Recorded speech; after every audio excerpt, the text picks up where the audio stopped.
पुढची बातमी बघूयात। भास्कर जाधव ठाकरेंच्या शिवसेनेची तोफ अशी या कोकणामधल्या नेत्याची ओळख आहे। मात्र सध्या भास्कर जाधव चर्चेत आले आहेत ते त्यांच्या खदखदीमुळे। आता राजकारणामध्ये थांबण्याची म्हणजेच निवृत्ती घेण्याची भाषा ते करतायत। कुणाची हाजी हाजी करत नाही म्हणून कमी संधी मिळते ही खंत सुद्धा त्यांनी बोलून दाखवली। भ्रष्टाचारी सरकारने कामांना स्थगिती दिली, त्यांना जाब कोण विचारणार असा सवाल करत त्यांनी विरोधी पक्षनेते पदाचा मुद्दा पुन्हा एकदा रेटलाय। त्यामुळे विरोधी पक्षनेत्याच्या शर्यतीमध्ये असणारे भास्कर जाधव आता पुढे नेमकी कोणती भूमिका घेणार याकडे राजकीय वर्तुळाचं लक्ष लागलंय। मला काम करायला संधी कमी मिळते याचं कारण माझ्यामध्ये दोष आहे। मी जी हुजूर करत कोणाच्या पाठीमागून जास्त फिरत नाही। मी होईला होय कधी म्हणत नाही। चूक असेल तिथे चूक बोलण्याचं धाडस मी दाखवतो, त्यामुळे त्याची किंमत मला मोजावी लागते। पण त्यातून जर माझ्या पक्षाचा फायदा होत असेल आणि माझं नुकसान होत असेल तर त्याचं मला दुःख वाटायचं काही कारण नाही। मी जे करतो ते पक्षाच्या हिताकरता जर करत असेल तर त्याची किंमत मला मोजावी लागली तर दुःख वाटायचं कारण नाही। पक्षाकरता करायचं। 8 वेळा वेगवेगळ्या निवडणुका जिंकल्यानंतर आता थांबावं असं वाटतं, हा माझं वैयक्तिक मत झालं। हे कोणावर नाराजी किंवा कोणी मला निवृत्त व्हायला सांगितलं, माझ्यामध्ये लढण्याची धमक आहे। 2022 पासून ज्या काही घटना पक्षामध्ये घडल्या, मला असं वाटतंय की प्रत्येक मैदानावर जाऊन लढण्याचं काम मी करतोय। हे नाराजीचे संकेत आहेत। ही नाराजी आहे। मी आहे त्या ठिकाणी ठाम पाय रोवून उभा आहे, ही नाराजी आहे। स्वतःबद्दल सातत्यानं सर्टिफिकेट देणं हे मला जमत नाही। खदखद व्यक्त करणाऱ्या भास्कर जाधव यांनी आज एक मोठं वक्तव्य सुद्धा केलं।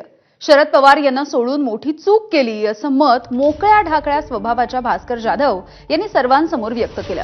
मात्र माझ्या वक्तव्याचा कुणी वेगळा अर्थ काढू नये अशी विशेष टिप्पणी द्यायला ते काही विसरले नाहीत। दरम्यान भास्कर जाधव यांनी उद्धव ठाकरेंचं नेतृत्व आणि शरद पवार यांचं नेतृत्व यामधला फरकही अधोरेखित करायचा आहे का असा प्रश्न या निमित्ताने उपस्थित होतोय।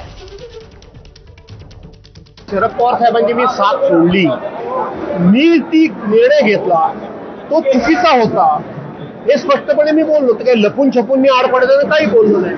पण ह्याचा अर्थ मला त्याची आता खंत वाटते असा अजिबात नाही। मी घुसमटून जाणारा माणूस नाही, मी कुठल्याही पक्षात घुसमटणारा नाही। पहिली गोष्ट, मी पवार साहेबांना सोडल्याची चूक केली हे मी बोललो, मी नाकारणारा नाही। राजकीय माझी चूक झाली हे मी कबूल केलं। याच्यात माझ्या मनाचा मोठेपणा आणि प्रामाणिकपणा तुम्हाला दिसला पाहिजे। माझी कुणीही घुसमट केलेली नाही, मला कुणीही घुसमटत ठेवलेलं नाही। त्यामुळं मी पवार साहेबांना सोडल्याचं राजकीय चूक केली हे बोललो म्हणजे माझी शिवसेनेमध्ये घुसमट होते असा त्याचा अर्थ काढण्याचं काही कारण नाही। तर शरद पवारांची साथ सोडून चूक केल्याचं सांगणाऱ्या भास्कर जाधव यांच्याविषयी बोलत असताना खासदार सुप्रिया सुळे यांनी सावध असा पवित्रा घेतलाय। भास्कर जाधव यांच्यासोबत चांगले कौटुंबिक संबंध असल्याचं सुद्धा त्यांनी सांगितलं। तर चूक सांगणं म्हणजे त्यांच्या मनाचा मोठेपणा असल्याचं जितेंद्र आव्हाड यांनी म्हटलंय। असं काही वाटत नाही भास्कर शेठ नाराज आहेत किंवा असं काही। या राज्यातले महत्वाचे अनेक वर्ष संघटनेत उत्तम काम करणारे एक चांगले प्रशासक म्हणून भास्कर शेठ जाधवांची ओळख आहे आणि मला काही माझ्या कानावर तरी ते नाराज आहेत वगैरे असं काही आलेलं नाही। ठीक आहे ना, असं आहे की एवढी कबुली देणं हा देखील मनाचा मोठेपणा आहे, हा मोठेपणा आहे ना। आणि पवार साहेबांनी त्यांना प्रदेशाध्यक्ष केलं, त्यांना आमदार केलं, त्यामुळे आता झाला गत इतिहास आहे। पण त्या गत इतिहासामध्ये मी चुकलो हे सांगण्याचा मनाचा मोठेपणा भास्कर जाधवांमध्ये फार कमी लोकांमध्ये आजच्या राजकारणामध्ये। तर भास्कर जाधव यांनी सलग 2 दिवस आपली नाराजी बोलून दाखवली आणि असं असताना संजय राऊत यांनी एक मोठं वक्तव्य केलंय। सत्तेची चटक असणारे थांबणार नाहीत असं राऊत म्हणाले। शरद पवार साहेबांचं उदाहरण ते देत आहेत, बरोबर आहे तेव्हाचं, पण तरीही त्यानंतर 2.5 वर्षांनी अजित पवार 40-42 आमदार घेऊन गेलेच ना।